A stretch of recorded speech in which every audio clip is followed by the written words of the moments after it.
الحمدللہ رب العالمین والصلاة والسلام علی سید الانبیاء والمرسلین بسم اللہ الرحمن الرحیم۔ محترم سامعین کرام، آپ دیکھ رہے ہیں ہمارا YouTube channel Islamic information official. آج کی ہماری جو ایک نیو ویڈیو ہے جس کا ٹاپک ہے ایک بادشاہ کا طاعون کے مرض سے ڈرنا اور اس کے خلیفہ کا اس کو ایک زبردست نصیحت کرنا۔ امیہ کے بادشاہ عبد الملک بن مروان جو کہ ملک شام میں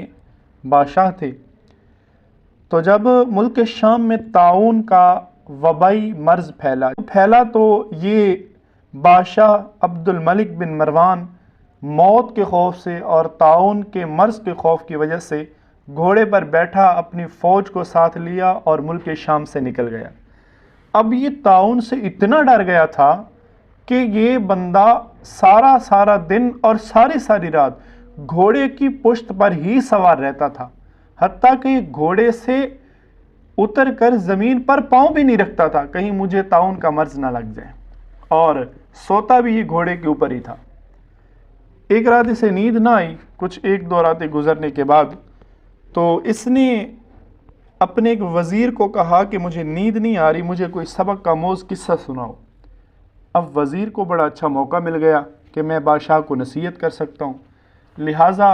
وزیر آگے بڑھا اور اس نے قصہ سنانا شروع کیا۔ کہتے ہیں کہ بادشاہ ایک لومڑی تھی جسے شیر نے اپنے ساتھ رکھا ہوا تھا، اور وہ سارا دن شیر کی خدمت کرتی، آگے پیچھے گھومتی، اور باقی جنگل کے سارے جانور اس لومڑی سے ڈرتے تھے کہ اگر ہم نے اسے کوئی نقصان پہنچایا تو پھر شیر ہمیں نقصان پہنچائے گا۔ اس وجہ سے شیر کی ہیبت اور حیت کی وجہ سے لومڑی سے دوسرے جانور ڈرتے تھے۔ لیکن ایک دن ایک عقاب آیا، ایک شکرا آیا، ایک شاہین آیا جس نے لومڑی پر جھپٹ کے وار کیا۔ لومڑی دوڑتی ہوئی شیر کے پاس گئی، شیر کو بتایا تو شیر نے لومڑی کو کہا تم میری پیٹھ پہ بیٹھ جاؤ۔ شیر نے لومڑی کو اپنی پیٹھ پر اپنی کمر پر بٹھا لیا، لیکن وہ عقاب پھر سے آیا، اوپر سے جھپٹا